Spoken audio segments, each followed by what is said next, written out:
God answers prayers with glory. He leads us with wisdom. He covers us with His mercy. And He calls us to a courageous obedience. Welcome to day 103 of the 180-day Bible journey. Hi, today we are encouraged to pray boldly, to walk humbly, to bless the Lord continually, and to obey God even when it costs us something. Today we'll look at 2 Chronicles chapter 6, the promises of the Lord's house and that of David's house, and the son of David, that the throne would be theirs, were fulfilled. Solomon made prayer request to God for Israel at the dedication of the temple. God hears the prayers of those who seek Him with humility. We see that prayer continuing in 2 Chronicles chapter 7, and afterwards, the glory of God and the fire of God showed up after Solomon's concluded his prayers. Solomon, we are told, offered 22,000 bulls and 120,000 sheep as sacrifice. God appeared the second time to Solomon to confirm His covenant with Israel. God will always respond to prayers with fire and with glory when we pray humbly and when we do it sacrificially.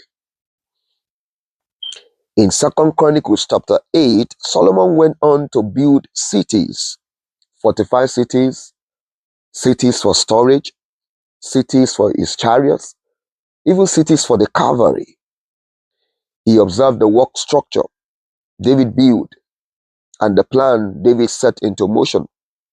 He raised laborers from the aliens that were in Israel then, the Hittites, the Amorites, the Perizzites, the Hivites, and the Jebusites.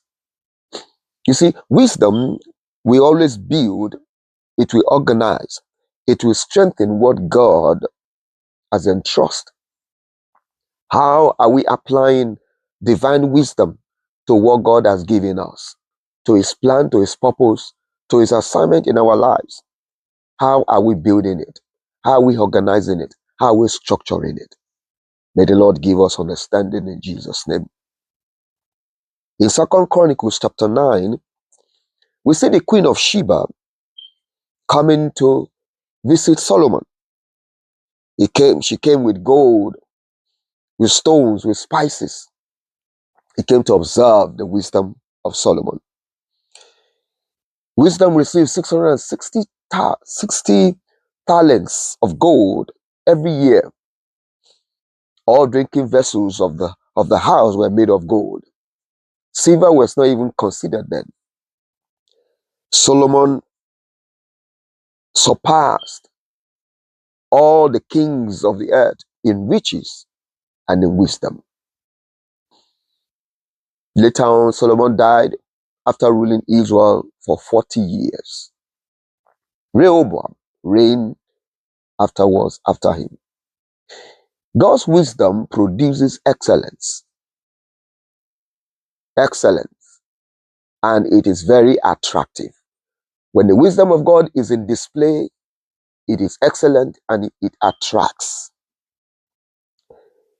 As we see in the book of Psalms, Psalms 103, David urged us to bless the Lord at all times for His benefits, His forgiveness, His healing, His deliverance. He executes justice and judgment and righteousness. God is of great mercy and reveals His ways and His acts to His people. God pity us, for we are flesh and we are dust. You see, God's mercy is greater than all our weaknesses. His mercy covers us, even when we are not even worthy of His presence. In the New Testament, in Acts chapter 21, Paul's missionary journey continued through Kos, through Rhodes, through Pataria, to Phoenicia and Tyre. Paul stayed with Philip, the evangelist, Paul determined to get to Jerusalem, even after Agabus prophesied of his captivity. He was welcomed in Jerusalem afterwards, and there were concerted effort to the doctrinal position of salvation of the Jews concerning circumcision. Paul was later taken. He was beaten. He was bound with chains, and he was almost being executed until the soldiers rescued him, and they put him in chains, and they took him to the city. Obedience to God at times comes with a price tag of suffering, of persecution. But we should be courageous. We should embrace it as part of the assignment. Jesus also embraced the difficulty that came with his calling. There may be difficulties in doing what God wants you to do, but embrace it. It's part of the package.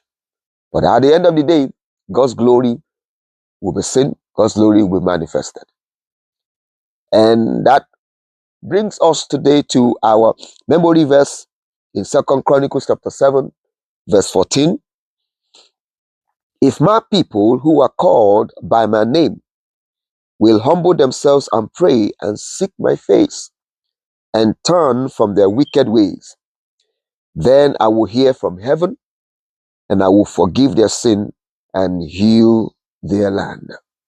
I believe as we seek the Lord in prayer to know his will, to know his assignment and his purpose of our lives, he will hear us, he will heal us, and he will forgive us. In Jesus' name. I want to thank you for joining me today, and I look forward to seeing you tomorrow. My name is Alan Alonshala, and have a lovely, lovely, lovely day.